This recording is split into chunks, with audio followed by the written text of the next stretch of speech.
Est-ce qu'il y a des questions dans la salle pour Guillaume ou Françoise? En attendant, pour que vous réfléchissiez à vos questions, si vous voulez, j'en ai une première pour Guillaume. Merci pour ta présentation. La base SNDS, moi, de mémoire, elle est actualisée, ou en tout cas elle est consolidée assez tardivement. Je l'utilise notamment pour évaluer la PDSA et voir comment on pourrait améliorer notre cours à la PDSA en Occitanie.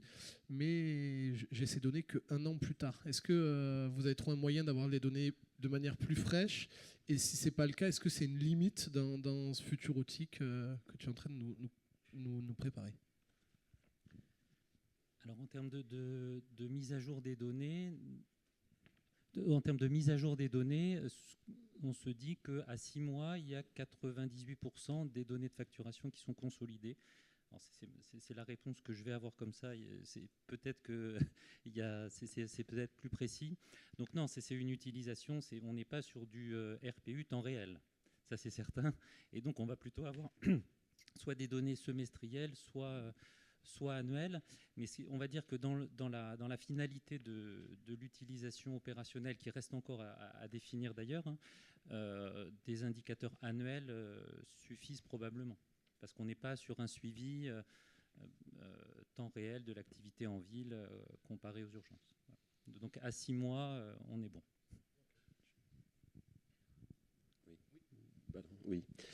Merci pour cette présentation. Yves Colcombet, de la Cour des comptes. Ma question était pour madame. C'était un peu naïf comme question, mais je vois que vous utilisez le RPU V3. Alors j'avais compris qu'il n'était pas encore en vigueur. Voilà. Non, l'intérêt, c'est dire qu'il faut l'installer parce qu'il apportera beaucoup de données supplémentaires.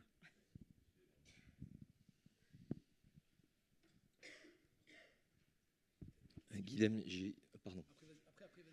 Une question sur la répartition. Moi, j'étais frappé de ta cartographie sur la répartition des médecins à très forte activité de soins non programmés.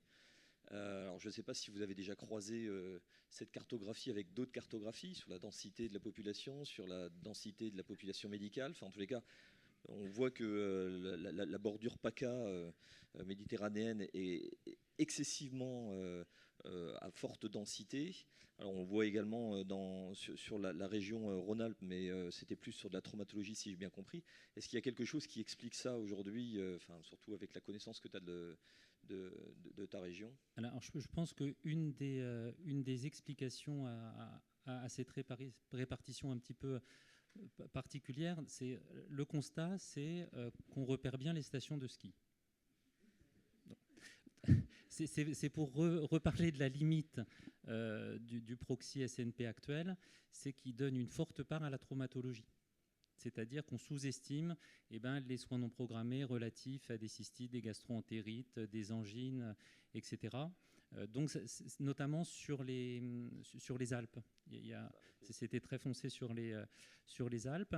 Après, en PACA, notamment sur la bordure côtière, il y a probablement une activité qui est plus élevée qu'ailleurs. Sur une activité de soins non programmés telle qu'on l'a définie, qui est plus élevée. Ouais. Il y a les flux touristiques qui expliquent un petit peu plus du soin non programmé. Voilà. Encore le temps pour quelques questions. Peut-être l'accès facile également. Justement, l'offre de soins non programmés libre, qui est importante en PACA. Oui. On a une question là et après on en a une là-bas. Oui, merci. Alors, quelques remarques et une question, Yann Penverne. Sur la présentation sur le SAS, en fait, je pense qu'il faut effectivement être prudent sur les conclusions qui sont les vôtres, puisque notamment vous évoquez le SAS et sur la méthodologie que vous employez, vous intégrez SAS et PDSA. Oui.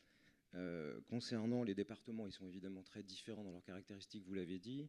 Je voulais aussi souligner que l'indicateur d'accessibilité pour la population, ce n'est pas la QS 60. Indépendamment qu'on soit en biniveau, c'est la QS 30, puisque pour l'usager, le parcours de soins, il est le même et le temps de décrocher, il est le même, indépendamment de l'organisation qui est instaurée dans le service d'accès aux soins. Et puis, ma question, c'est finalement, pourquoi est-ce que vous limitez la conclusion sur l'absence d'inégalité territoriale à l'accès aux soins non programmés uniquement aux soins non programmés, puisque finalement, pour la réponse aux soins urgents, c'est c'est la même chose finalement. On pourrait se dire que le SAS participe à l'égalité d'accès aux soins indépendamment de la nature du soin. Oui, alors j'expliquais pour le QoS 30, il n'est pas installé pour un problème de changement en cours de bandeau téléphonique au niveau du 22. Donc c'est pour ça que c'est le QoS 60 qui a été utilisé, c'est précisé. Pardon ? Je parle pas, d'accord. Là, je me suis focalisée sur la prise en charge du soin non programmé. Donc effectivement, les données recueillies, elles posent question, en particulier la différence d'activité SMUR entre les deux départements pose des questions. La question posée, c'était sur les soins non programmés, donc je me suis axée sur les soins non programmés. Mais effectivement, le but, c'est la prise en charge du soin dans son ensemble. Par ailleurs, sur la différenciation SAS, enfin horaire, SAS et PDSA, elle était faite pour le 22. Je n'ai pas pu avoir de chiffres comparables pour le 83, de même que je n'ai pas eu tous les chiffres qui concernaient départ SAS et premier semestre, second semestre 2023 pour le 22, j'avais. Début de l'année et fin de l'année pour le 83, je n'avais pas toutes les données. C'est pour ça que je me suis limitée. C'est effectivement extrêmement insuffisant, clairement. On a le temps pour une dernière question. Oui, merci, bonjour. Maxime Gauthier pour l'hôpital Simone Veil, Île-de-France, nord de Paris. J'ai une mini-question, une question un tout petit peu plus complexe. J'ai appris beaucoup d'acronymes, je ne connaissais pas du tout. Voilà. Le RPU V3, donc je viens de comprendre par Olivier ce que c'était. Quand est-ce que ça va sortir, du coup, et qu'est-ce que ça change? Ça, c'est ma première question. Parce qu'a priori, ça fait 3 ans que vous en parlez. Donc voilà, c'est ce qu'on m'a dit dans l'oreille. Et la deuxième question, c'est, nous, on a vu dans mon service une compétition entre le SAS et l'adressage des IOA pour la maison médicale de garde, parce que pour y rentrer maintenant, il faut des créneaux dédiés pour quantifier une activité vraiment non programmée, qui ne soit pas que des otites. Et du coup, on a un vrai souci de bascule pour nos patients qui relèvent de CCMU1 en maison médicale de garde. Et est-ce que ça, vous le surveillez aussi un peu, le côté adressage de comment est-ce que sur le soin non programmé, les urgences peuvent orienter un peu leur flux de patients qui relèvent de la consultation sans être en compétition avec le SAS? Je ne sais pas si ma question était claire. Je laisse Françoise répondre à la deuxième question, parce que sur la première, malheureusement, le RBU n'a pas la main sur les RPU V3, mais je pense qu'il les attend, comme vous tous. Oui, alors pour la deuxième question, j'ai du mal à cerner. Il y a des créneaux réservés. Alors maintenant, on nous demande en fait de lister les patients qui sont adressés, parce qu'il y a eu en fait une surconsommation du soin non programmé par des médecins qui étaient très contents de faire plutôt d'être en poste et de prendre des gardes en maison médicale de garde, parce que c'était plus rémunérateur. Et donc la CEPAM a dit à un moment donné on n'a plus d'argent, l'ARS a dit on n'a plus d'argent, donc il faut qu'on régule ça pour être sûr que c'était vraiment une activité non programmée et pas seulement de la médecine générale qui aurait pu être faite à 10h et qu'on voudrait réorienter le lendemain. Donc maintenant il y a une compétition entre notre adressage des urgences, il faut qu'on soit sûr que ce soit urgent, et le SAS qui adresse en maison médicale de garde. Et du coup, alors qu'on nous avait vendu, entre guillemets, enfin je caricature, mais la maison médicale comme étant une bouffée d'oxygène pour notre service, maintenant on est vraiment en compétition avec le SAS. Alors en fait, depuis, comme je le disais, dans le 22, il a été constaté une nette augmentation de l'activité des maisons médicales de garde, probablement par déport de l'activité SNP non réalisée dans la journée. En fait, on a depuis fin décembre et officialisé depuis le 1er janvier, le 15 régule tout accès aux maisons médicales de garde. Mais ça peut se faire. Il n'y a pas de différenciation entre ce qui vient des urgences, enfin ce qui est appel venant des patients se présentant aux urgences ou appel tout venant. Du coup, il faut que le patient aux urgences appelle le SAS pour pouvoir rentrer en maison médicale ?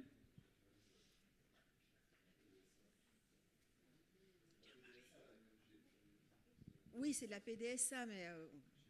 Alors nous, on ne nous a pas du tout dit que c'était en dehors du SAS. Ou alors, tout du moins, c'est peut-être pas homogène sur le territoire. Enfin, je vous parle juste de mon expérience, je ne parle pas plus que... Est-ce qu'il faut différencier SAS et PDSA D'accord. Et du coup, question subsidiaire, qui sort le RPU V3 du coup? C'est qui? Qu'est-ce qui est dit? Les travaux sont en cours. Travaux en cours.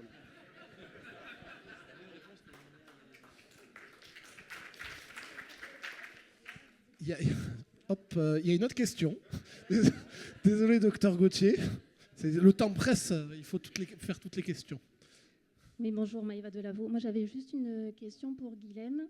Est-ce que vous avez prévu de quantifier, de typer l'activité par d'autres indicateurs que les cotations de l'assurance maladie? Je m'explique, quand on va perfuser un patient, on va coter une G, donc ça ne permet pas de repérer ce type de patient en centre de soins non programmés. Pareil, si on fait une activité de traumatologie mais qu'il n'y a pas d'acte à la clé d'immobilisation, ce patient-là, il ne pourra pas être repéré par des cotations spécifiques. Donc, en attendant qu'on arrive enfin à une définition des centres de soins non programmés avec des remontées d'indicateurs type RP et CSNP, comme on l'avait demandé depuis un petit moment, est-ce que vous avez prévu de coupler les consultations à, par exemple, un acte de radiologie qui est fait dans le même temps, ou un acte infirmier, ou un acte de biologie? Parce que c'est vrai que ça permettrait de recenser, d'avoir une idée un petit peu de la typologie de patients et de repérer les patients CCMU2 qui sont pris en charge en centre de soins non programmés. Alors, je pense qu'il y a plein de pistes, effectivement, et je serais très content de travailler avec toi pour mieux les identifier. Là, on travaille beaucoup sur les pathologies traceuses à travers les remboursements de médicaments. Effectivement, les autres pistes, c'est de lier un acte de soins avec la prescription d'un acte de radiologie.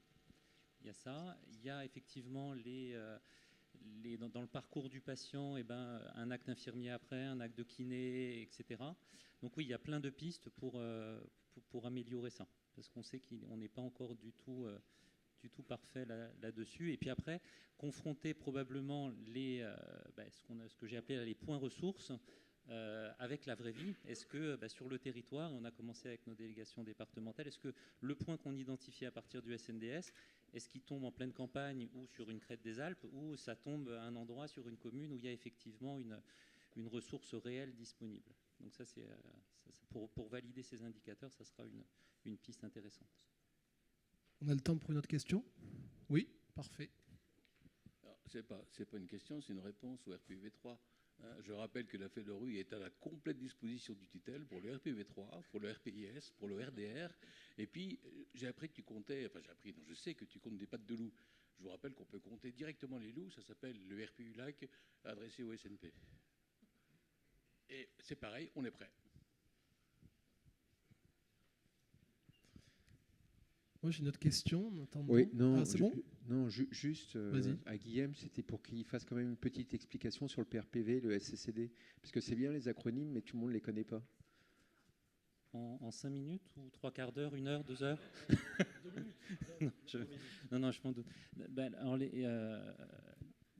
Alors, pour refaire un petit peu le cheminement qui nous a amené à ça, on travaillait sur un projet de recherche à la construction de durée de séjour standardisée par service d'urgence en comparant une durée de séjour observée dans un service à une durée de séjour attendue au vu du case mix des patients reçus dans ce service.